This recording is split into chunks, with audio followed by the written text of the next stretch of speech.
Hello, everyone. Hello. Howdy. Oh, there we go. I was muted. My whole computer was muted. So there's that. Hello. I will say I do hate Zoom because I can't physically see anybody. Oh my God, look, Rachel, hello. Glad you found time. It was blocked it in my calendar. Look at that. I am so impressed. I know you are. I'm gonna wait for a couple of minutes because the height of irony of when I taught this a couple of weeks ago was that I had about 15 people attend, and all of them, with the exception of 2, were late to a calendar class. So I was like, oh, there you go. Hello, Kimberly.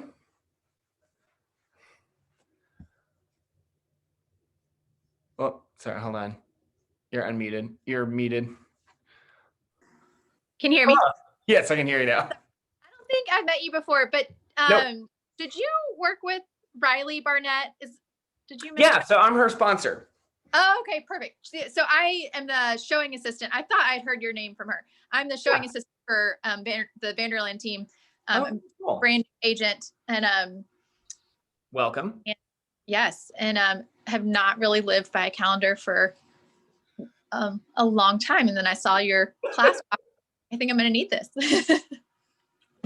Trust me, this is a basically a summarization of what I've been forced into learning over the last several years. So yeah, no, a long time went before I actually did anything with an actual calendar. So Well, they always say failure is the best teacher, and I'm like, I like to think that's why I'm a great teacher, because I have failed so much that I have just so many teaching topics that I just can't even explain.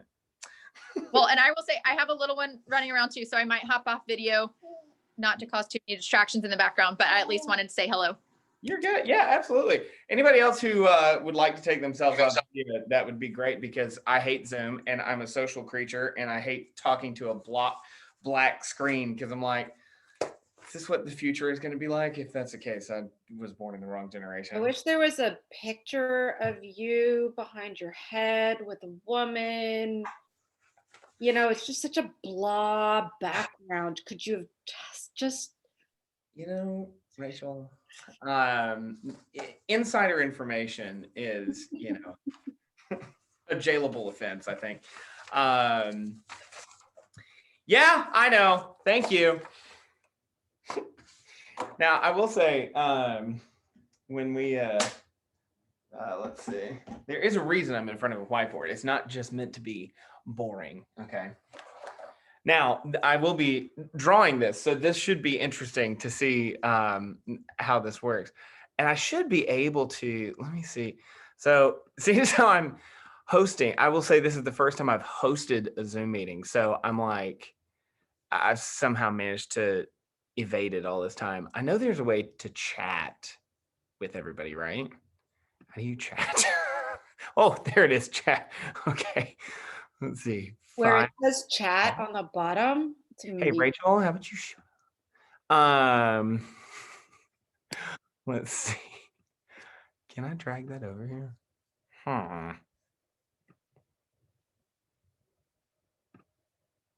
want to be able to send a file, but let me see. I may have to. Y'all bear with me. Let's see. Upload files. Okay, we're getting somewhere. Because this will help. This will be your version that you can use for yourself of what we're about to draw out, as long as I can upload it. Okay, that's not going to work. Well, shit.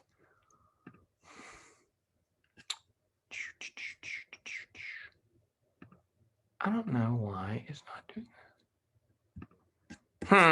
All right. Well, I'll have to just send it out at the, I guess I'll just have to send it out at the end. But anyways, all right.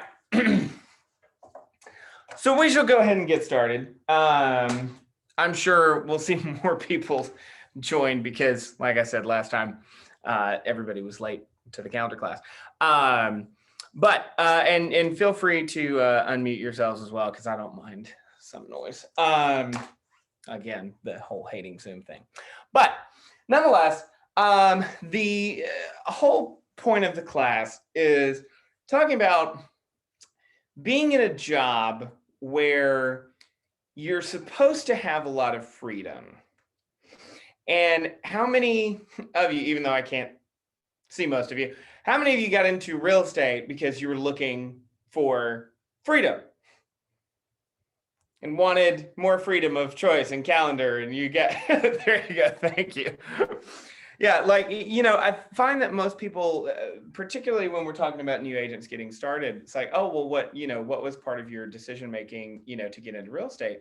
And a lot of times what comes up is, oh, I'd love to make my own schedule. I'd love to do this. Now, on the same token, how many of you being in real estate now feel like you have less freedom than you've ever had in your entire life? It's a symbiotic relationship for some reason. And the problem is that the reason why we feel that we have a lack of control over our calendar is because someone else isn't making it for us. And for a lot of us, we're coming from places or jobs or careers where the job calendar and what we're supposed to do was provided to us. And when it was just provided to us, hey, Brett, when it was provided to us, oh my God, that's adorable. Okay, that's cute. But when it was provided for us, we had a more easy time following it. And then we get into this job and we're like, hey, I don't want to follow somebody else's calendar. I want to do my own. But then we don't ever even create a calendar for ourselves, thus giving us really nothing to follow. So, the point is that if we look at freedom, right? So let's just write here. So if we have confines, right? So if we have, I don't know, let me close the blind, see if there's less of a glare. Did that help? One more.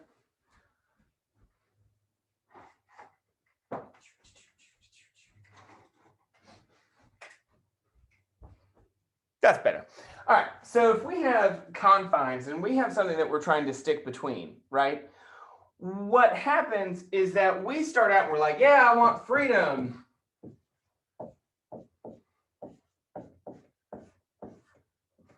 And then you start running out of space with what's given to you, right? And so we go in and we start thinking, and with the lack of planning is where we run out of space. And it's what we inevitably do with our calendars. Whereas if we started this with a little bit more thought behind it and said, okay, I know that those two are the ends, right? And then let's fill it in.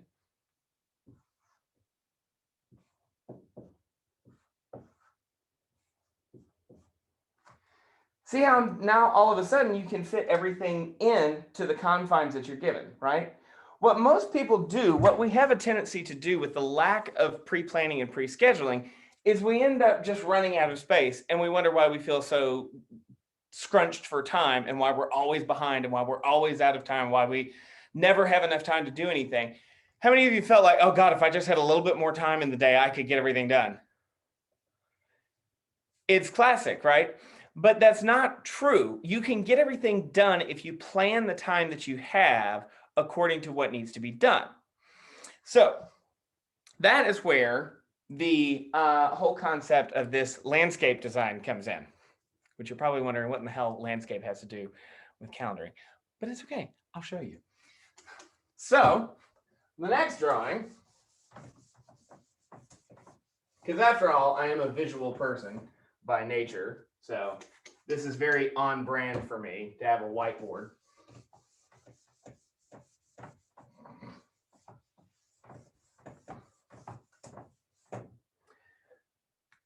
So let's pretend that you're drawing out a landscape plan for the front of your house. Okay, so here's your little porch. You have a front porch. You have little stairs that run down the front porch. And then let me pull up my model so that I will actually draw what I'm supposed to draw here. I don't leave anything out. And then off of this, you have a sidewalk that runs through, right? Now, from the sidewalk, we're going to make a plant bed.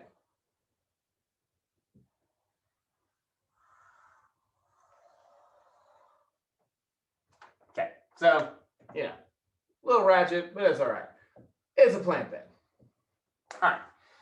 Now, what's important about this illustration is that we can critically think of a way to plan a flower bed and a plant bed more than we do with our own calendar, okay? Because what's something that when we talk about how we're going to lay things out, the first thing that you have to take into consideration is what part of it? The sidewalk, your front porch, your steps, right? You can't just dig that up very easily. You could, but it would be a lot of very difficult work to try and get that back up, right? So when we talk about planning your day and planning your year, hello, Jim. The sidewalk and the stairs and the steps are representative of the things in your calendar that go on first.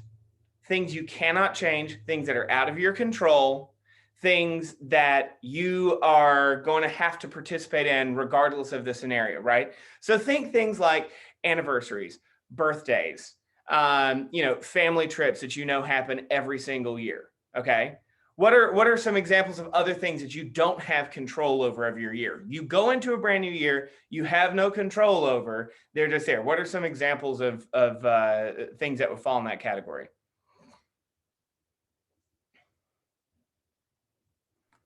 Holidays like Christmas, Thanksgiving.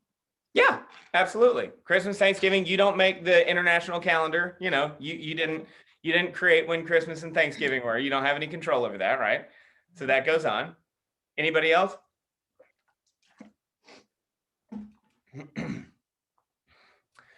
So the other things that would fall into this category. So as you know, and Rachel, you are as well, and Jim, y'all are on the ALC. We get a calendar ahead of time that has the whole year's meeting dates on it. We can't change those, right? I'm also on the board of directors for a nonprofit organization.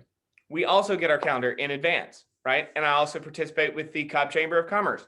We get a year of calendar dates in advance. Those are all the things that go onto your calendar first, okay? So where's my little red marker?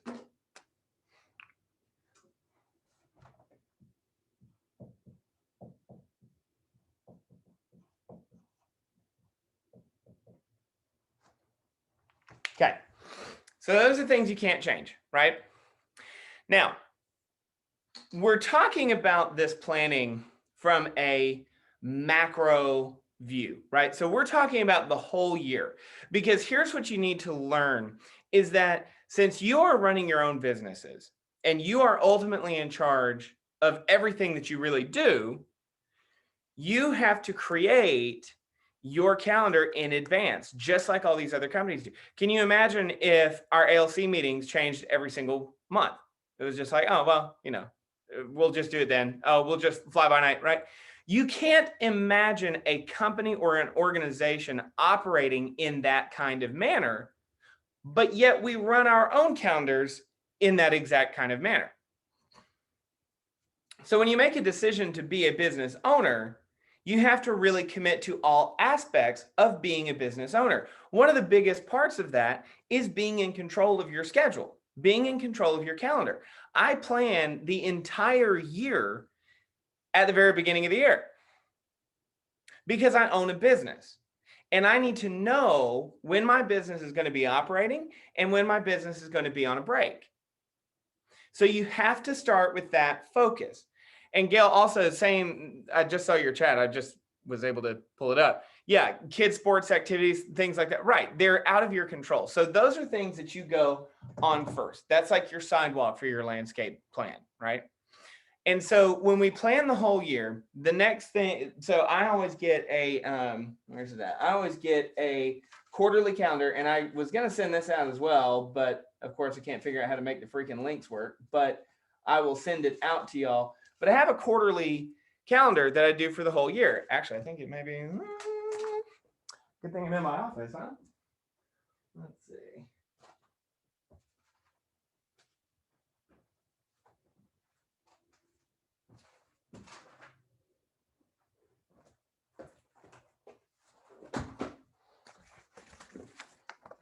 Right here.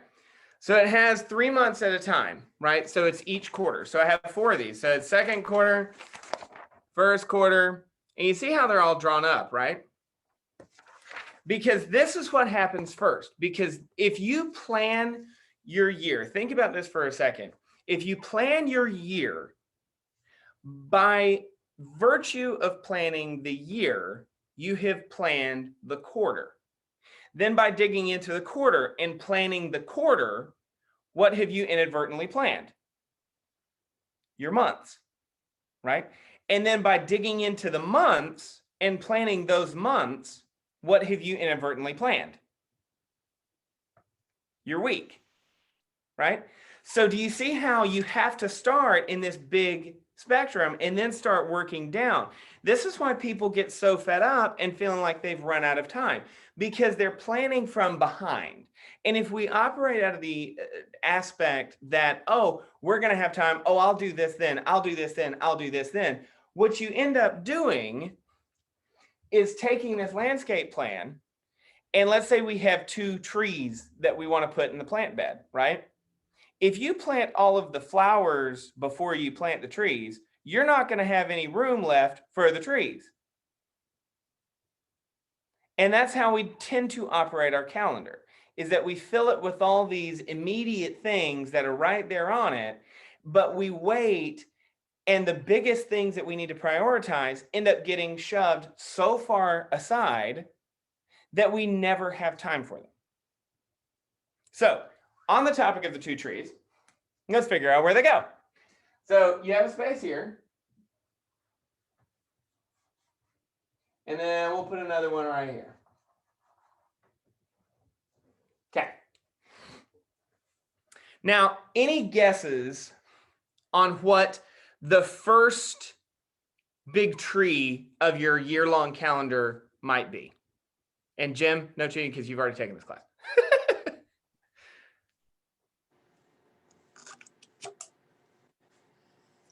Any guesses? What would go on your calendar first? You put I mean, I always hear this and I've always seen these. Is it vacations? You're damn right it's vacations. Absolutely. Because what's the one thing that we want to do that we never have time for? Is vacations, right? That's 100% what it is. All right. So the first thing that goes on, vacations.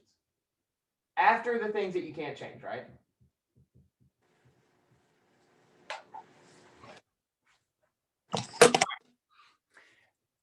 And I guess I should have drawn this much bigger, but you get the idea. Like I said, I'll have to send out the calendar thing later. So the first thing that goes on are your vacations. Now, the reason why the vacations are so important is for a couple of reasons. One, if you plan your vacations in advance, you will have almost no disturbance to your work schedule. Did you hear me? If you plan your vacations in advance, you will have almost no disturbance to your work calendar. Because what ends up happening is that the realtor mode of operation is that we just work until we want to crawl under a desk and die. And once we get to that point, then we book a flight last minute somewhere clear across the country and abandon everything as an effort to escape our job. How many of you have actually done that? everybody has. You get into this business and we just start focusing, because part of running a real estate business is that we are there to help and support and be there for our clients and always be this person who's on all the time. And we pour and we pour and we pour and we pour until there is nothing left in this jar and nothing left to pour from. And then we have to escape what we've created because we didn't plan it and build it effectively. So the vacations are the first things that get planned. Last year, I was very blessed and fortunate enough. I did 10 million in sales volume as an individual, number 10, 9 or 10 individual agent in the office. And I was gone for a little over 3 months. So everybody was like, oh, you're always traveling. Oh, where are you off to now? It's like, where's Waldo? It's like a big game of where. Yeah, you're right. But they were all planned in advance. Because after doing this for a certain period of time, I realized that I'm really good for about 3 to 4 weeks. And when we start getting to 3 to 4 weeks down is when I start to feel really tired. Physically tired, mentally tired, tired of other people, tired of my clients, tired of pretty much everyone, right? And so each person is going to have a different timeline on when they hit that burnout zone, right? For me, after really looking back on my calendar and looking back on what I had done in the past, that's when I started realizing, I was like, man, like every 3 to 4 weeks is when I just start getting completely worn out. So when I go ahead and am planning my year, the first thing that goes on is my vacations. And my vacations occur just about every 3 to 4 weeks. And they vary in length and, detachment. Like, excuse me. Like I went to Colorado a couple of weeks ago, and then last weekend I was down in Florida. The Colorado trip was 5 days. Last weekend was only like 3 or 4 days, right? You don't have to be gone for a very long period of time to just get away, right? But then there are other times like this past summer where I was gone for 3 weeks. And it's okay because it didn't disturb my business any more than the other one did. 3 days, 3 weeks pretty much affected my business in the exact same way because I planned ahead. And a lot of us feel that by planning, and some of you are going to be like, oh God, that's 100% me. But some of you, I would venture to guess, feel claustrophobic and hemmed in by virtue of planning. You hear time blocking. It's not a new concept, time blocking. It's not a new concept to schedule your days and do all this. But there's something in some of us with interesting personality types that feel like if we plan, looking at you, Rachel, that if we plan our days and we really time block everything, where is the freedom? That by virtue of doing that, we exclude ourselves from having freedom. That looking at a blank open calendar is total freedom to us. And yet that one feeling of freedom is the single item that robs us of the freedom.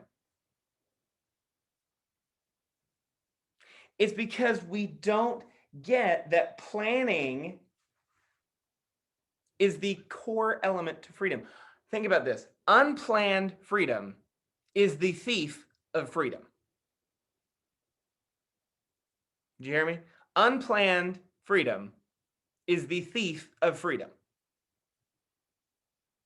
By planning in advance, by planning out, you can build in the time to do anything that you want to do.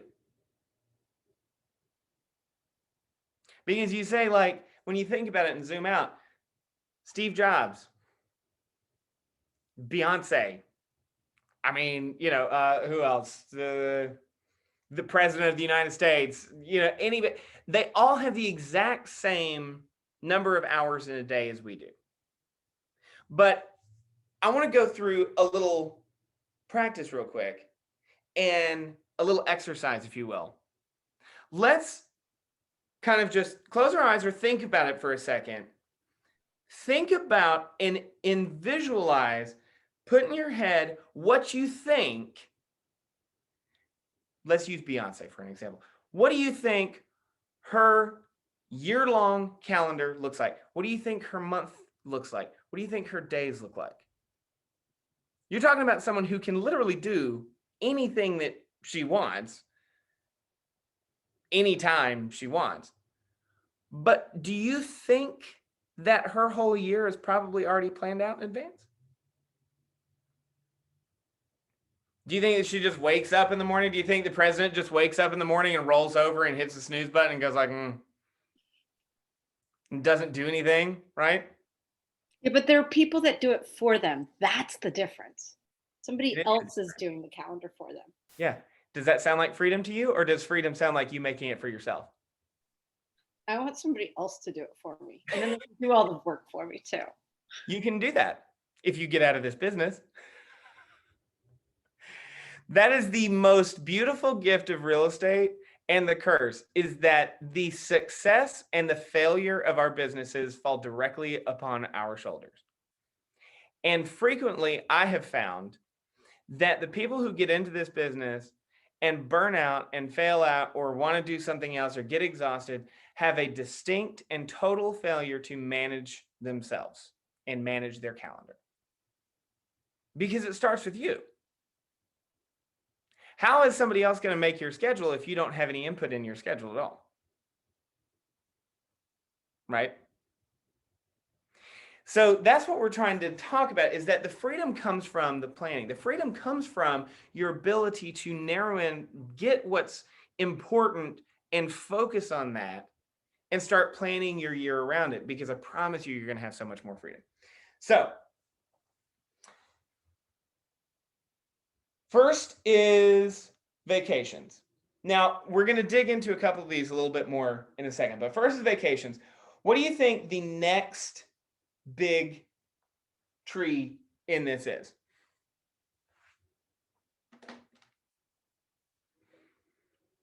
I'll give you a hint. It's along the same lines.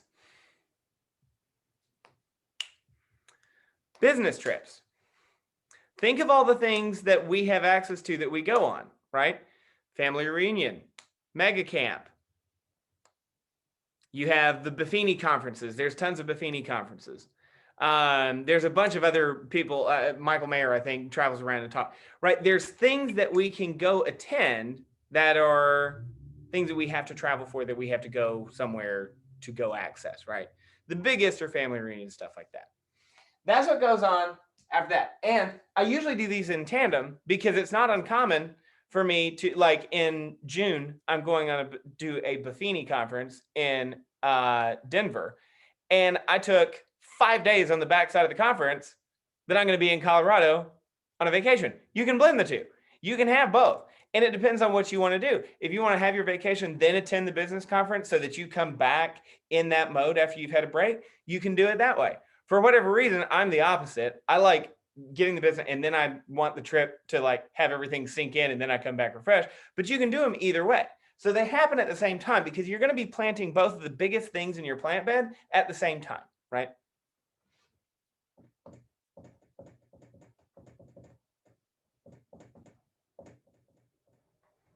All right. Hey, I know this is probably off topic just a little bit.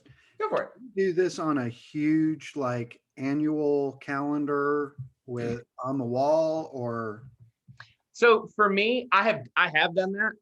But for me, what's most effective is I do it by the quarter with the quarterly calendars, because I can lay them all out next to each other. And it also helps me because I know, and here's something else that you should focus on, which I'm actually glad you brought that up, Jim. Each quarter of your calendar should look like a mini condensed version of a full year. Each quarter should look like a condensed version of a full year. the Every 12 single week- quarter, you should be taking a little vacation. You should be attending some kind of conference. You should be doing something educational. You should be doing a pop by or a client party or a client touch, something like that, right? You should be think about what you want to accomplish in a year, right? What do I want to do for the year? And then make sure that there's an element of each one of those things in each quarter. Each quarter should look like a mini full year, right? Because we don't have normal jobs. And if we just operate off, yeah, no, shocking. That if we just operate off of this mindset that, oh, we're just going to take, we only get 1 week's paid vacation a year, you're going to end up just burning out, because this is so much more. You don't have a job. You have a business. And there is such a difference between having a job and owning a business. And by virtue of owning a business, it's more taxing. And when something is more taxing, you get more breaks. Okay.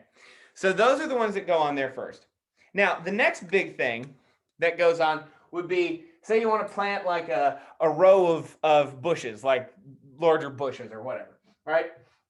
So let's make them come down like this. So they'll be like the backdrop of these plants, right? All right. Again, all of these things have to go in before you start playing the smaller stuff. Do you see how we're going from like a macro view and shrinking it down to like the smaller stuff, right?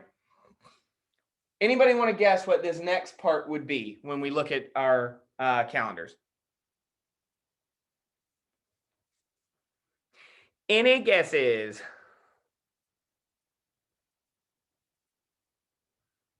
See, I hate Zoom because people can hide. In person, I can peg people out and be that person. It's like, hey, how about you? Any guesses? Going once. Going twice. Planning. Planning days. You have to take at least 1 day every single week to plan. Because if you don't, you will end up doing what so many of us have done in the past, which is we will get all fired up. We'll hear about time blocking. We'll hear about calendar. We'll hear about scheduling things. We'll get our calendar all set up, and we'll do it for about 2 weeks. And then the time blocks start to fall off the calendar. We start to kind of lose the interest in it. We don't have the time to reset. Then we feel, oh my God, well now, the house is filthy and I've got, 2 weeks worth of laundry to do and all these things. And then we end up falling off of it. And that we think, see, there you go. That's why time blocking doesn't work. That's why scheduling doesn't work, because I'll be planned for a short period of time and then it just goes away. It's because you're not taking intentional time to reset, replan, and start again. Okay, so the next thing that goes up are your planning days.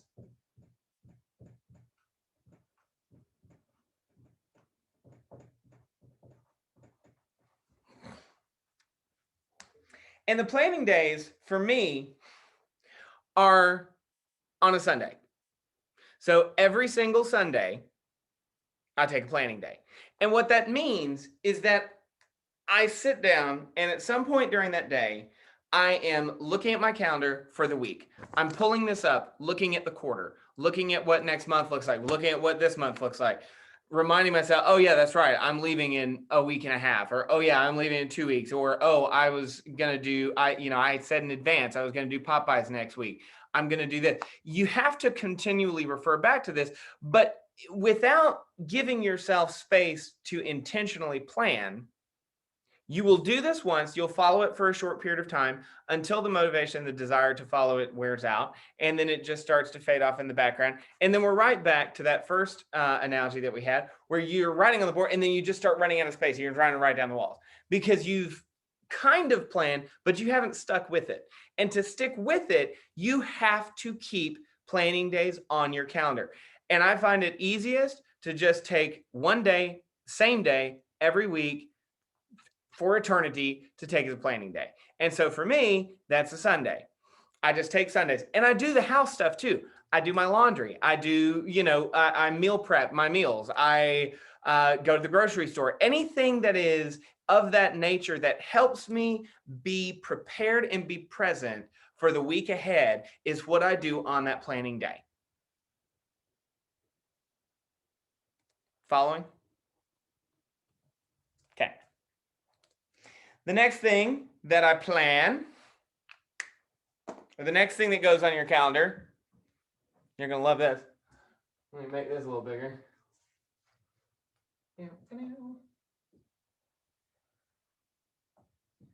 So the next row of shrubs, we'll call them, it's what I affectionately refer to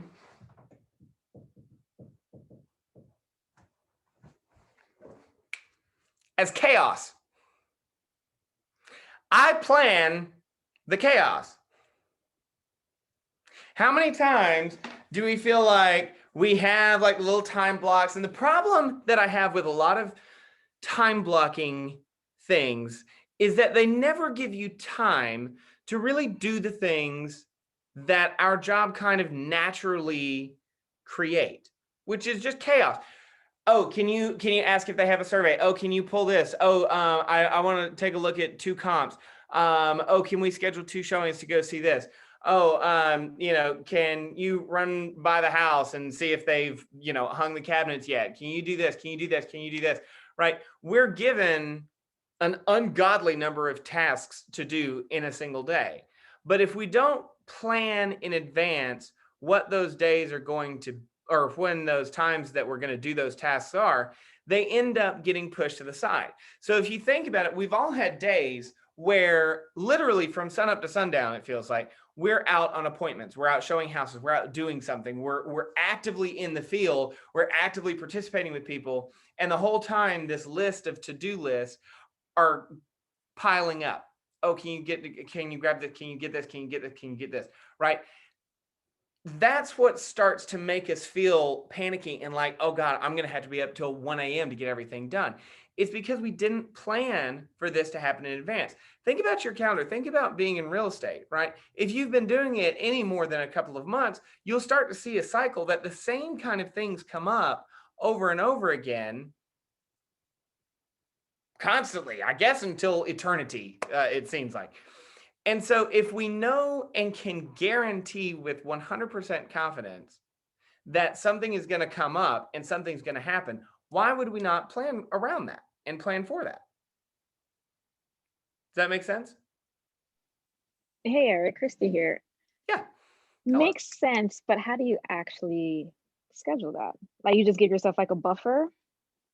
You're absolutely correct. I have like 3 or 4 hours that I just have out as literal just chaos. Okay. Absolutely. I mean, it's so I have it on here as, because I separated out as like primary tasks and secondary tasks. But you can see the dark one where it says remaining secondary tasks, second one down, it's literally on the schedule. It's on my calendar, and it is just as important as going on an appointment. Because when else am I going to have time to accomplish the tasks that my clients are asking me, right? Our clients start to get irritated with us when there starts to be a feeling as if we're not, like, we may be good, we may be nice, we may be able to negotiate, but like, think of how impactful it is when your clients ask for something and they can pretty much guarantee that within a day or less, whatever it is that they ask will be having some action taken to correct it or address it, right? Versus when we push it to tomorrow, oh, I'll do that tomorrow, oh, I'll get it, and then we realize it's been like 3 days and we haven't done something that was asked of us. It's a very simple task because we didn't plan any time to do all of these little chaotic things. So you have to plan it, because if you don't plan it, it doesn't happen. Does that make sense? Yeah, makes sense. Thank you. Now, another thing that happens, let me go back to my cheat sheet.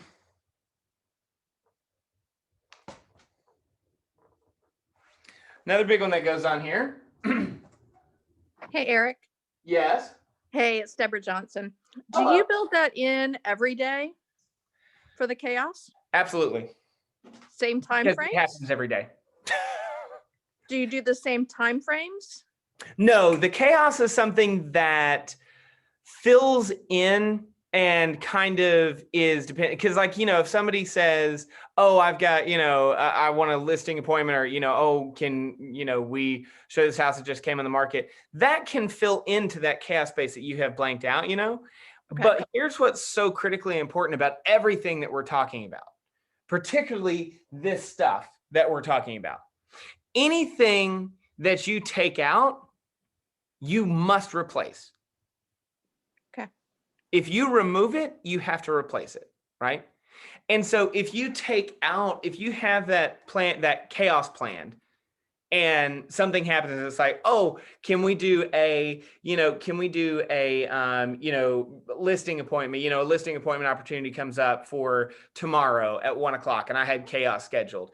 Absolutely. I'll be like, okay, no problem. But I will move the chaos somewhere else on the calendar so that there is at least 1 hour of every single day that I'm operating in that space to just get the nitpicky tasks done. Okay. Does that make Thank sense? you. Yes, Yeah, of thank course. you. Because here's the thing, when we talk about planning and scheduling time blocks, I don't want you to get in the mindset that, and this is where, and I'm also going to ruffle some old school KW feathers, but I don't believe that everything has to be done every day at the same time. This whole concept of, oh, you need to be lead gen, don't bother me between 9 and 11 because I'm lead generate. I have clients who don't work on that schedule. I have clients who need to go see houses at 9 a.m. in the morning. I have clients who want to do a listing appointment at 10 a.m. I'm not going to tell them no because I'm just so strictly going like, oh, every day from 9 to 11, I'm in this space. I don't believe in that. And to me, that is kind of a thief of freedom. And so for me, I operate out of the mindset that if I take something out, it's going to be replaced somewhere else, right? Your calendar can move around, but the critical thing in this whole concept is that each one of these has to be included in your day. It doesn't necessarily matter when it gets done, but what is important is that it gets done.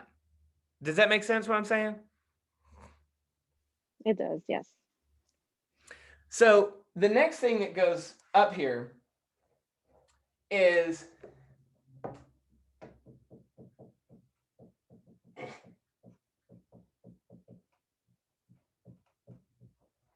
fitness and personal, even though there's no way in hell you could read my handwriting, even if you were up close on it. But that is fitness and personal is the next thing that goes down. Okay. So you have to make time for this thing. And you may say, oh, well, aren't vacations personal time? Yes, they are, but they're different. We're talking about something different. We're talking about in your day-to-day life that every day at around 6 or 7 o'clock, I just start turning everything off. And I start creating my personal time, and I carve out my personal time in my day.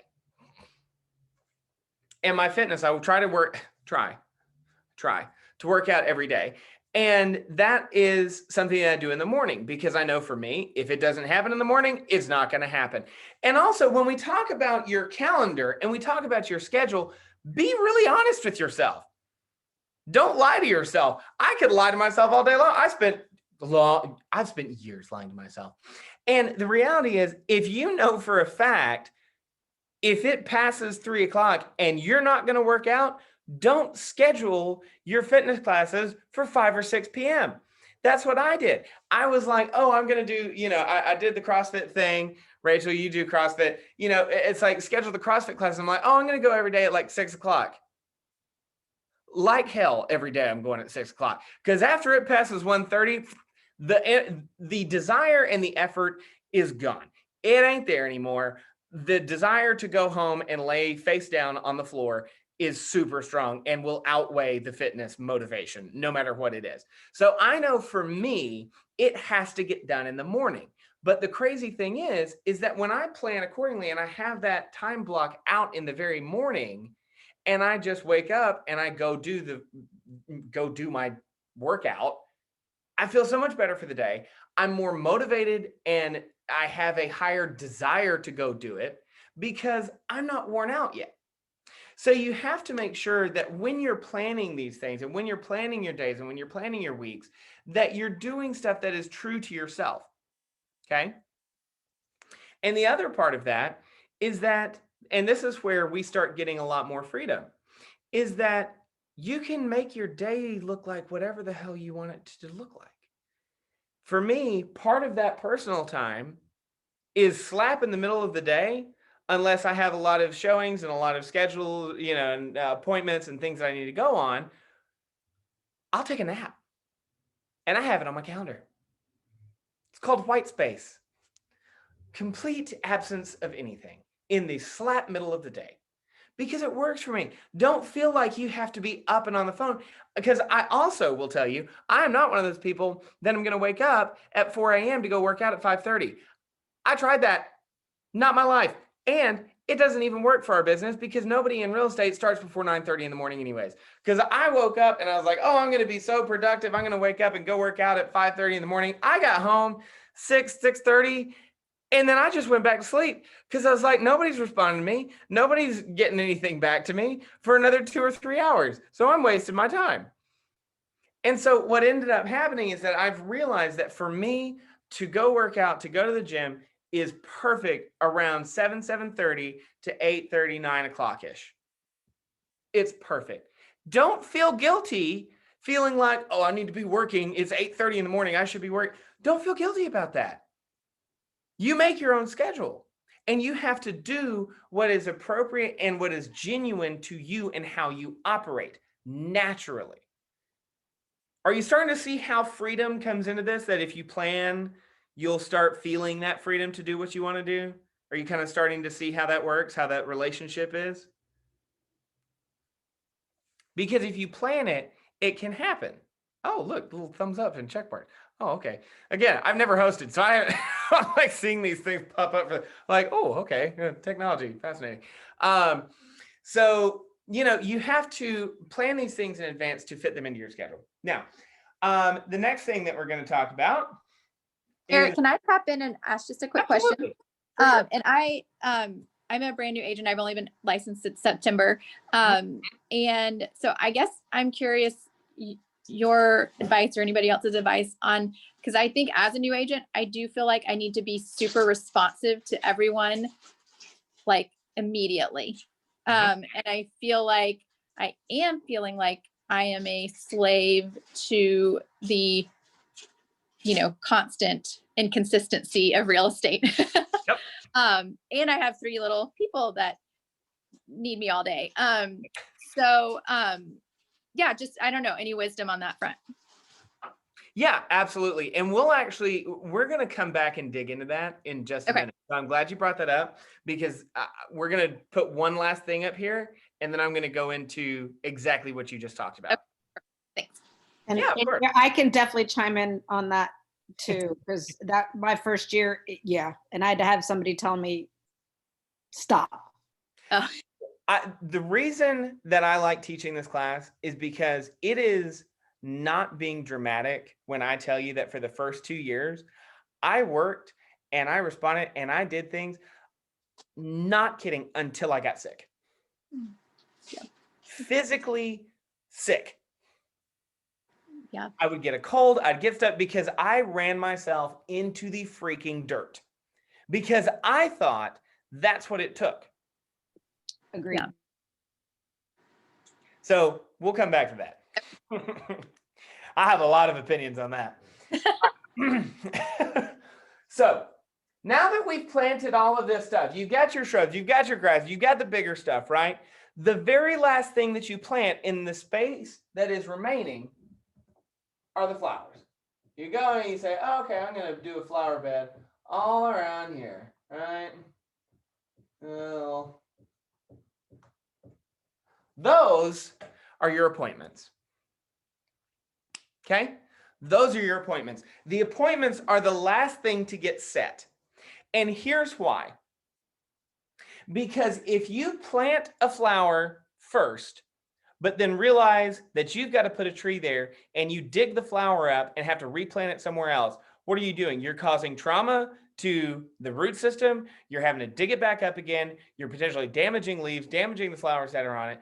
That is the same thing that we do with our clients, is that we particularly if you are an optimistic person, which I believe you have to be an optimist to be in real estate for a long period of time, because if you're not, you're probably going to swan dive off the top of a townhouse. So you have to, being an optimistic person, we have the tendency to overfill our calendar and overpromise to our clients just so that we can give them a yes, so that we feel like they feel content. And then we just leave it to the wolves to figure everything else out. And what ends up happening is that one of two things is going to happen. Either you are going to burn yourself out, or you are going to have to go back out of that client and be like, I am so sorry. I was going to try to make it fit today, but I just can't. How many of you have had to send a text like that before? I've sent plenty of them. Right? I'm so sorry. We have to reschedule. I'm so sorry. I have to do this. I'm so sorry. I have to do this. That is like digging that flower back up. You're causing trauma to the relationship. You're potentially damaging some leaves. You're potentially knocking a flower off of the plant. If we do that consistently and habitually, we damage the very thing that is the lifeblood of our relationships or our business, which are the relationships. With a little advanced planning, you can set the appointments and you can plant the flowers where they're supposed to go and know for a fact, because everything else has already been planted, that you won't have to touch it. Does that make sense? Right? Because that's how you start getting to, it's like, oh, I feel like everybody needs me. You're right. They do. They do always feel, and there's always a feel like you're being needed, and they're like, oh, you need to be responsive. But here's the key to that. One, you can respond during your chaos time that you have set aside. You can respond when people ask you for an appointment by assigning them a time that you can accomplish the task. Don't assign people a time slot if you don't know for a fact that you can't accomplish the task. It is okay if you can't get to something today, but you have to tell them and you have to give them options. Okay? So this is where I had to figure this out the hard way, as everything I've had to learn in my life is the hard way, because I'm stubborn and I can't listen to save my life. But what ended up happening is that I'm just like, okay, yeah, sure, we'll do that. Okay, well, yeah, we can, I'll show you some houses tomorrow. Completely forgetting that 2 days ago, I promised somebody else that I could show them houses that day, right? Or, oh, I forgot I was meeting somebody. Oh, I forgot I was going to do this. You have to plan, right? And so if you plan in advance and I'm looking at today, and if somebody asks me, oh, hey, can we go show a house today? Or can you open this door up? I'm going to look at my schedule and go like, I'm so sorry, I can't get that today. But this is where the gold of having your schedule, because tomorrow is already planned out. I know I'm going to the gym in the morning. I know when I'm taking care of chaos. I know my vacations are coming up. I know Sunday is my planning day. All of this stuff is already here, so that I know and I can tell them, I can't today, but tomorrow I'm pretty open between 1 and 4 or 9 to 10 or whatever your calendar looks like. You give them dates and times, right? And you give them factual data based on your advanced planning. Because what we have a bad tendency to do is just say, yeah, I can knock that out tomorrow. I'll text you when we get close to it. You're leaving your clients in kind of this limbo where they're talking to each other going like, I mean, we're supposed to go do it today. I don't know when, but I mean, I guess we'll just wait for, Eric to text me. I guess we'll just wait for Eric to call me, right?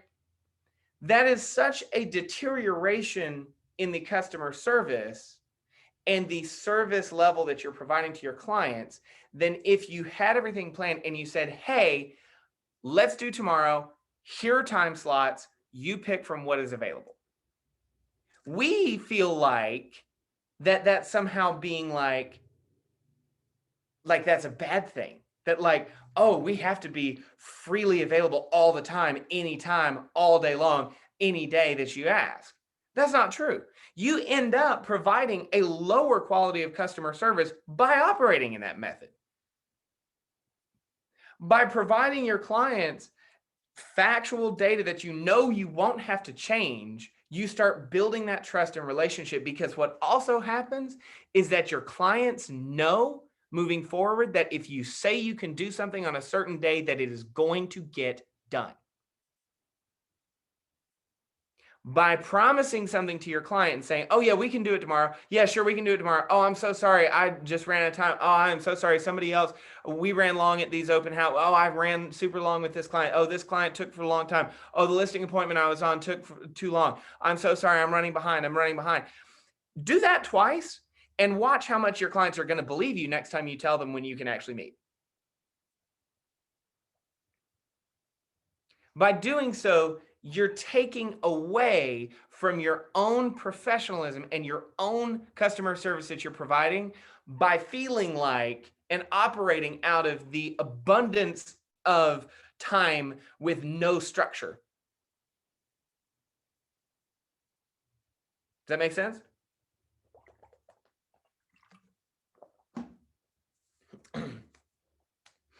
So, a little rant on that. But it's super critical and it's super important, because your clients, here's what you have to remember. Your clients don't want you to always be available. They want you to always be accurate and informational and helpful.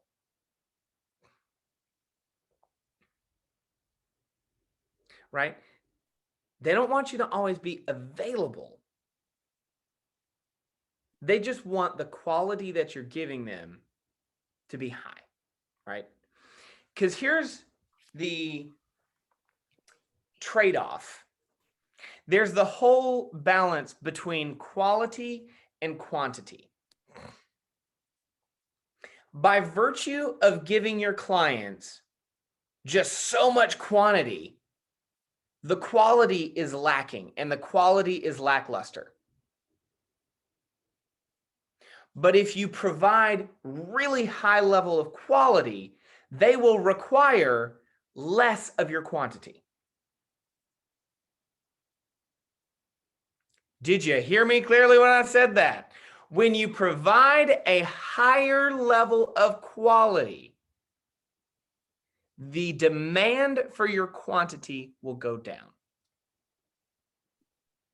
My clients know, because I schedule everything in advance and I'm very committed to my times, that if I tell you that we can meet somewhere at a certain time, you better believe we're going to meet there, because I am very realistic with my timelines. Buyer appointments and listing appointments go on my calendar as a 2-hour time block. And if you lie to yourself and lie to your clients and say, oh, I'm going on a listing appointment, because you're panicking, feeling like you just have to be available, you're reducing the quality that you're providing. And by the reduction of your quality, they're naturally going to demand more quantity. Flip that, and your whole world is going to change, because I have 11 homes under contract right now. It's not a huge burden on me to have 11 or 12 homes under contract at one given time, because my clients know that when they have me, the quality is there, that I'm there when I say I'm going to be. I am accurate with my schedule. I tell them what is true and honest, and I provide accurate, high levels customer service when I'm there, as I'm there. And by proxy, they demand less and less and less and less of my quantity. And just to add to that, I know Kimberly, you're saying as a new agent, you feel that you have to respond at all times. The other piece of it is, like Eric was saying, this you're dictating your business. So you have to kind of dictate the way that you don't want to you want to manage clients. You don't want clients to manage you. So the big thing, and this happened when I first got in the business, and kind of like Eric too, is I went full force. I mean, I was responding to texts at 9, 10, 11 o'clock at night, responding to emails, getting up in the morning, same thing. And I'm like Eric, I work out in the mornings, and I literally would have horrible workouts, or I wouldn't work out because I was stressing so much over it, because I came from a business where it was a 9 to 5 job, or 8 to 6, whatever, where it was very fast moving and very responsive because it was the media business, but it was, that 9 to 5. A finite period of time. Finite period of time where I went home and I didn't have to think about it. But with this business, it didn't. So I wanted to make sure I had that customer service respond on time. And I had a coach at the time say to me, okay, what's the latest that you believe you can look at your phone, or look at your phone or emails? I came up with 9 o'clock at night. It's definitely changed. 9 o'clock at night at that point. And not to look at it when I got up in the morning, and like literally get up and I could go work out and then come back. That time I was working out a lot earlier than I am now. But that was the thing, like what was going to happen between 9 o'clock in the morning, or 9 o'clock at night and 9 o'clock in the morning? Nothing. Nothing. Can't do anything. So it was one of the biggest, and now that it still took me another year. So I mean, kind of like Eric, it took me a couple of years to fix that. But now I'm like, I'll respond to you when I get to it. Or clients know I'll be responsive and I'll answer, but they're not demanding an answer, because the second you start responding right away, they're expecting you right away. So you manage. And it's not easy, and I get it as a first, because you want to be, you want to show that you're doing the right thing, and it'll take time, but manage your clients. Don't let them manage you. Yeah, that's good advice. I appreciate that. And just hearing the quantity over quality, like, I think it's helpful to hear. So thank you. Absolutely. And the other thing with that, and this is to everyone listening, stop apologizing for shit. Stop apologizing. Stop saying sorry. Okay. If you don't text somebody back for 3 hours, don't say, oh, so sorry for the delay. No, you have stuff to do. They know that you run a business. They know that you're busy. They know that you're in an industry, right? Stop apologizing. Stop saying sorry for stuff like that. I have a client who I know called me about 45 minutes before we hopped on here, because I was setting everything up and I was trying to get all this stuff ready. And I haven't texted him or called him back yet. I'm going to, but you better believe that when I get back in contact with him, I'm not going to say, oh, I'm so sorry, I was teaching a class. I'm so sorry, I was doing, excuse. I'm going to call him back and say, hey, what's going on? What can I do for you? How can I help you? Quality, quantity, right? Because it's a habit that you begin to build in your clients, that they know, one, I will get back to you. But more importantly, I will get back to you. The second part is, when I get back to you, it's going to be quality. It's going to be accurate. It's going to be like, we're going to have a really good conversation, right? And that's why I will just wait to respond until I have the ability to respond properly. Too many of us, I feel like, we get a text, oh, hey, can you pull up this listing? Yeah, sorry, I'm out showing houses right now. I'll do it as soon as I get home. Text read, mind cleared. And then they text you at 10 o'clock at night. Hey, did you pull that house? Oh, I'm so sorry. I forgot. I was showing houses when you texted me and I just forgot to go back to it, right? If I'm showing houses and I get a text that says, hey, can you pull this house for me? Mental note, I'm not going to open the text. I'm not going to read it. It's going to stay unread, so it remains a notification on my phone, so that when I have the time to properly respond, I can actually respond. And then what happens is that then at that point, the text will look like, hey, yep, pulled up the house, looks really nice. Private remarks say that we can't show until 5 o'clock tomorrow. Let me know if you'd like to schedule a showing, right? Do you see what a higher level of quality contact that is than by saying, so sorry, I'm out showing house right now. I'll pull it up as soon as I can. Would you rather get, so sorry, I'll get to it when I can, immediately back? Or would you rather wait 2 hours for something that's actually genuinely beneficial. Does that make sense? Everybody hear me on that one? Now, let's dive in a little bit to the vacations, because a lot of people hear me and go like, oh yeah, I hear the vacation thing. Yeah, I get, but how do you take that long off? How do you go on a vacation for 3 weeks? How do you leave for 2 weeks? I don't understand how you do it. How do you go on vacation? Well, for one, it's planned out. But for two, by virtue of being planned out, it allows me to build a runway leading up to this trip, a client runway. And what happens with a runway? You start at the back and the plane starts going down, the runway is cleared, and then you start taking off. I do the same thing when I'm talking about communication with my clients. I let them know at the very farthest out date that this is something that's coming up because it's planned. Because my calendar is planned, I know these things.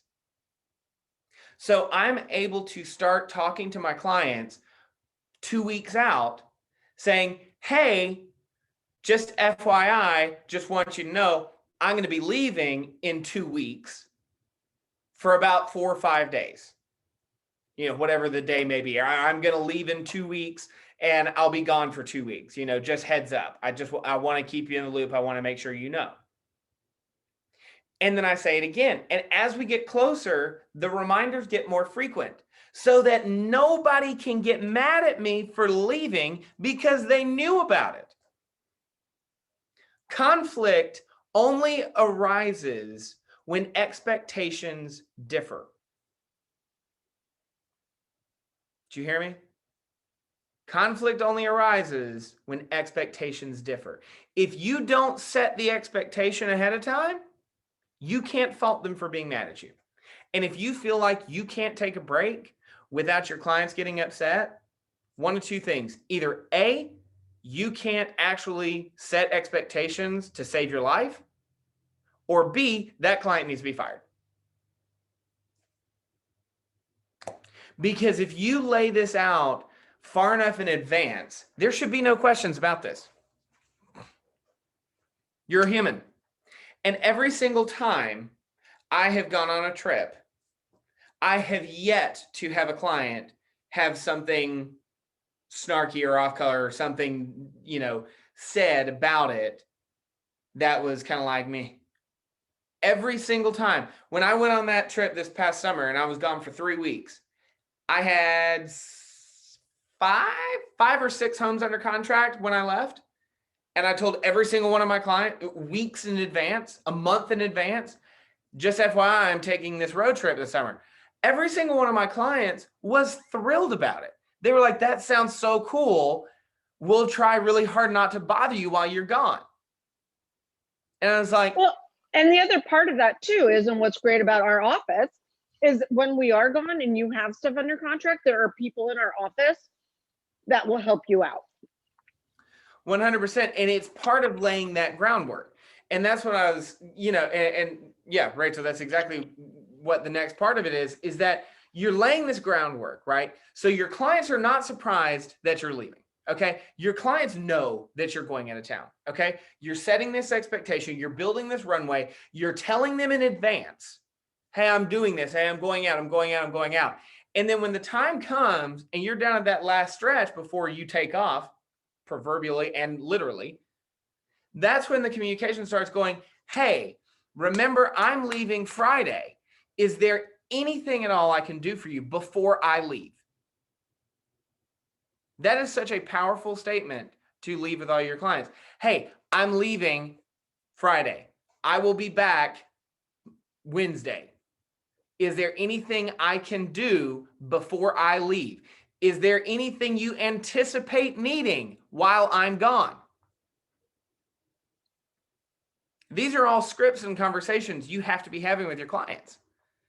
Because if you're not having these conversations, they are going to feel like they're being left in somewhat of a vacuum by your inability to plan. So the conversation I have with every single one of my clients, active and under contract, hey, I'm going out of town on X date. I will be back on Y date. Is there anything I can do for you before I leave? Yes, no. Great. Is there anything that you anticipate needing while I'm gone? Yes, no. Okay, awesome. If there is anything that comes up, I have somebody, I have an agent, I have a great friend of mine who's an agent, whatever the case may be, who will be able to help if something does come up. But do you see how you also are training your clients' mindset? You're training your clients, you're telling your clients, hey, I'm going to be gone. So if you have anything that you need, tell me now while you've got me. Does that make sense? Are y'all hearing me? I hate all the blackness of the screen, but I'm assuming Yes. you can hear me. Sorry, I don't know how to do video on this phone, or I'd show you my beautiful face while I was driving. Rachel, I miss you dearly. But no, this is what you have to remember, is that you're telling your client, your clients cannot be upset with you because you've told them so many times. It goes back to like, telling a child, don't stick a fork in the outlet. Don't stick a fork in the outlet. You're going to get your shit electrocuted. Don't stick an outlet, don't play with that. Don't play with that. And then what happens is they can't be mad when something happens that is a byproduct of their action that you told them and set the expectation you disclosed so many times. It's the same thing with your clients. I tell every single one of my clients, anything you need, anything I can be. And I've actually found it's fantastic leverage, particularly for clients who have, let's call it a failure to launch. Clients who don't necessarily want to pull the trigger on anything, who don't necessarily, who are like, oh, I know, well, I like that, but I don't know, maybe we should wait. Oh, I don't know. Well, yeah, we can do that. We can do that. Set a deadline for them. Hey, I'm going out of town next week. Do you want to find a house or go under contract before I leave? You are kind of spurring activity by virtue of setting these timelines and deadlines. And if anything, I've found that I have a tendency to put houses under contract before I leave for vacation, kind of at a higher rate than normally, because my impending departure makes my clients get in the mindset of, oh, well, I'd really like to be done with this or under contract or find a house before he leaves, because they know that while they have me, the quality is high. Okay. So you have kind of a choice as well that you can do when we talk about your vacations. For one thing that I want all of you to hear and really commit to memory and commit to the farthest recesses of your head, there is no such thing as a work-life balance. There is no such thing as a work-life balance. Period. End of story. Because by virtue of balance means that there are two things sitting opposite each other, waiting each other out. You are one person. If you sit by yourself on, what do they call it? Seesaw? Is that right? Seesaw, Jim? Is that what it is? I think that's right. Seesaw? The thing that does the balancing act, whatever the hell it's called. If you sit on one side of the seesaw, the other side by virtue is going to be up. You're one person. You can only be in one place at a time. And this whole lie that if you just sit in the middle and you can kind of like shift your weight around, that you can keep the whole thing balanced, is crap. And it's not true. There is no such thing as a work-life balance. However, there is work-life integration. You can work your life into your work, and you can work your work into your life. You can integrate, but you cannot balance. Because when you're on vacation and you're out, you're out. But when you're there and you're on, you're there and you're on. And when you're here and you're in it, you better be good. Because by being really good while you're here gives you the freedom to be really off when you're off. That is called integration. You have to integrate these things into it. And that's why the personal time, my naps, my fitness, work themselves into the full day as well, because I'm integrating parts of my life into my work schedule. Can you hear me? We hear you. That's awesome. Thank you. But it's true. You can, if you try to spend too much time balancing everything, you're going to fail. But you have to integrate them. And when I'm on vacations, I do the same thing. I tell everybody, you know, hey, I'm gone. Hey, I'm out. Hey, I'm out. I'm gone. However, I do have a little ritual when I'm on vacation, is that in the morning, I'll spend 30, 40 minutes while I'm having my coffee in the morning, responding to any texts, little fire emails, something that came up. And if I have to deal with something then and there, I'll deal with it. Because the reality is, this is the job that allows me to have the freedom to do what I'm doing. So this past, not this weekend, but the weekend before last, I was down on Sanibel Island in Florida. And I had about a 20-minute long conversation with an agent about an inspection while I was laying on a hammock in the sun next to the beach. The phone was just here on my chest and I was just chilling. I don't mind having that conversation, because by virtue of having the conversation and just going ahead and ripping the Band-Aid off and just going ahead and having the conversation and being in this career gives me the freedom to have a conversation while I'm on a hammock in the sun on the beach. Because it's something that I can't get with any other job. Can you imagine going to a Fortune 500 company and go like, hey, I'm super well qualified. I'm a great talent. I promise you. You're going to be so thrilled that you hired me. And here's the deal. I want you to salary me at about $350,000, and I also want 3 months of 3 months of paid vacation. And then I also don't want anybody breathing down my neck and telling me what to do. Can you imagine how that conversation will go? They will tell you to kick rocks and leave, either through the window or through the elevator. Doesn't matter, but you will not be invited back anytime soon. But that's what this job truly allows you to do. But in order to really unlock the beauty of it and to unlock the freedom of it, you have to plan it. You have to plan it. The planning is what allows you the freedom. And to do the vacations, just know in advance. And you have kind of a balance too. If you want completely uninterrupted vacation and you just don't want one person to contact you, then set up the expectations for that, right? And have somebody there who you can forward everything to. For me, personally, I don't mind. Everybody, by virtue of telling everybody that I'm going on vacation, I am generally left alone. There may be one or two little things that I have to do while I'm on vacation, but I'd rather put out a couple of fires while I'm on the beach or on the top of a mountain than having to put them out when I'm back at home, right? So just know what you're getting into in advance and kind of how you want to do it, because that'll determine what you set up before you leave. Let's see if there's anything else that I really want to go over. Hey, Eric. Yes. As a solo agent, who do you have help you when you are on vacation? So again, I have a closing coordinator. She helps a lot.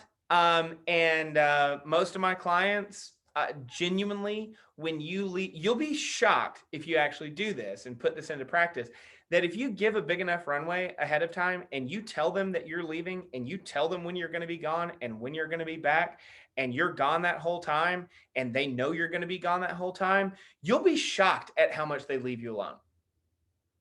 You will be shocked by how much they leave you alone. There are very few things that I really genuinely have to have somebody else do for me while I'm on vacation. Okay, gotcha. Thank you. Yeah, of course. But it just comes down to your pre-planning, right? It just comes down to that pre-planning. And And just and just to kind of there is, I mean, mentioned it before, but find partner agents. I mean, it's absolutely. not, I agree with Eric. It's typically my clients don't bother me, but in a market like this, especially with inventory, you may need a door opened. And so it's not a bad thing. I was I was actually in Cabo and I had to put in a listing. Didn't mind doing it because I'm obviously facing the beach. However, I had an issue with Georgia MLS. I could not enter. It wouldn't let me get into the site. It was telling me it was a security reasons. I don't know. But what was great is I was able to pick up the phone and call an agent and ask for help. And they were able to get, and I'm a single agent, and they were able to get my listing onto the Georgia MLS. So don't ever feel that you can't find somebody. You have relationships. We have KW for a reason. Absolutely. 100%. You have, and that's one of the beauty of being in one of the biggest offices and brokerage firms in the country, in the world, really. I mean, you have that kind of leverage. And then also to Rachel's point, another thing, which I've also had, if you know somebody is like, oh, I really want to list, I've told my clients, I said, hey, I'm going to be out of town. I can list it while I'm gone, but would you mind if we just wait until I come back to list it? See what they say. I've done that before. And my clients said, absolutely. Thank you, Jim. And so, have that conversation with them and just say, hey, I can list it while I'm gone. I don't mind doing that. But if you don't mind, we can just wait until I come back and see what they say. If they say, well, I don't want to miss the market, say, okay, no worries, no problem at all. But a lot of times you'll find that they'll just go like, okay, yeah, that's totally fine. I mean, that doesn't really matter. And then a lot of times I have found they'll be like, okay, well, that actually gives us a little bit more time to plan and a little bit more time to clean, and I can do it. Perfect. Awesome. Great. Right. So it's all part of that pre-planning and knowing what's coming down the line. Now, about to be wrapped up, but there are a couple of things that I really want to kind of bookend all of this conversation with. Time is a lot like oxygen, where we don't value how important it is and how critical it is that we manage it until all of a sudden we're out of it. If you allow time to just completely float by you and you don't take trips and you don't do this and you don't do the things that you want to, you don't carve out time for yourself, you don't go to the gym, you don't do this, you're going to look back and realize that you've lived a life completely out of your own control, which I find is the opposite to what most people want. You have to control your time and you have to prioritize yourself. We all have a set list of priorities in our life. But here's what I want you to think about. Take just a second, think about, and even write down what your top priorities are. And this is a great homework assignment for you to go do after the class. Write down your top priorities in order of how important they are.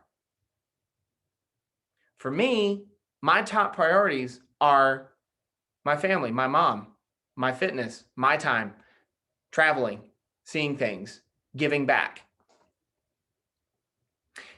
Then I want you to take a look at your calendar and show me on your calendar where your priorities are. You can tell me all day long what your priorities are, but your calendar will show me what your real priorities are. If your calendar is nothing but work, nothing but appointments, no trips, no breaks, no fitness, no time for yourself, no vacations, no family, no giving back, no charity work, your priority, no matter what you say, is your work. Your calendar needs to be a reflection of your priorities. because you'll find out that if you do nothing but just work and prioritize your work, and that's all you do, and think in some diluted state that you just work hard enough and long enough and work yourself into the ground, that one day you'll be given the ability to do the things you want to do. I don't know if somebody met with you early on in your life and you signed a document stating you knowing when you're going to die and when your time is going to run out. I don't remember ever signing or agreeing to any timeline. So you better believe that with the time that I know I have, I'm going to do everything that I can to live a life based out of my priorities for my life with the time that I have. No one of us is guaranteed the rest of today, much less tomorrow, much less 10 years from now, much less retirement. So if you think for a second that by just working yourself into the ground and saving your life and putting it on pause for when you reach retirement age, thinking that at that point you can go do the things you want to do, you're wrong. And the problem is you won't know you're wrong until the time runs out. And what happened that made such an impact for me personally was that I took my mom on a trip 2 summers ago, and we went out to the national parks, and I thought, oh, that would be really fun. That would be great. And I thought it'd be enjoyable. Something happened. We were standing on top of a mountain. We were looking out over this range of mountains in Colorado, I think, or Wyoming. And it was just this gorgeous mountain range. And I turned around and I looked at my mom and she was crying. And I was like, what's wrong? Why are you crying? And she looked at me and she said, I had gotten to a point in my life that I assumed I would never be able to actually see this in person. Because her time was running on a different calendar than my time was. Here I am operating out of just this abundance, this reckless abandon of just like, oh, I've got time all the time in the world. It's whatever, I'm sure I'll see everything by the time that I die. I'm going to go to every country. And I never once paused and looked over and realized that her perspective was vastly different. And from that point on is when I made the commitment that my life and my calendar and my schedule is going to be a reflection of my priorities because time is finite. And if you don't take the time to plan out what's important to you, you'll end up at the end of your rope, at the end of your time, and realize that you've never taken the time to do anything truly that operates in your priorities. So this is all great, and you can plan a great life, and you can have fun, and you can do, take vacations and business trips and planning days and do appointments and work your ass off. Absolutely, by all means. But if you don't plan ahead and you don't carve out this time and you don't live a life that is truly structured to give you the freedom that you want, you're going to end up living a work life with no other priorities. And you're going to end up living a life subject to everyone else's decisions around you. So that's my rant. That's the summing up of everything and just an underscore to why this is so important. But in the 1, 2, 3, 4 minutes that we have left, does anybody have any questions around it? Any questions about it? Anything that they would like to ask? And Gail, thank you so much. And she was a great mom, so I've got to reward her back for that. So I have a question, Eric. All right, I have a 1:30 appointment, Eric, because it's on my calendar. So thank you so much. We'll talk later. Absolutely. Very welcome. How much time do you give yourself every Sunday to plan out your week? The whole day. Word? Okay. Yeah. Nobody interrupts me on Sundays. Sunday is blocked off. So if anybody has anything that it's like, oh, it's super important, or if it just works out, then I have in the past moved my Sunday, but it's an unobstructed day. So if it has to happen on Sunday or whatever, and Monday is kind of clear, then, or if there's one appointment on Monday or whatever the thing may be, I may say, hey, do you mind if we do that today? Run it up. And then I will find another place for that to happen. But it is an unobstructed day, and I take all day, because you have to remember the planning isn't just planning your calendar. It's also doing, laundry, getting gas, going get groceries, things that are like, part of our life. And if I start the week, my calendar's planned, all my laundry's done, I have food, I've made meal preps, I have ready to go meals in the refrigerator, my house is clean, then I have such an astronomically higher productivity week. But it will take all day, because the problem is if you try to work in everything else, you don't really have a planning day, and you can't necessarily get everything done, and you dilute the quality that you're able to provide for the rest of the week. It's that quality quantity concept. All right, got it. Thank you.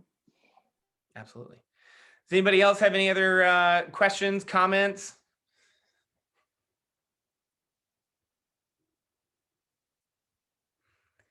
Anybody else? I'm gonna go. Thank you so much for doing this again. You're always preaching, love your classes. Yes. Thank you so much. Absolutely, of course. I'm happy to be able to do it.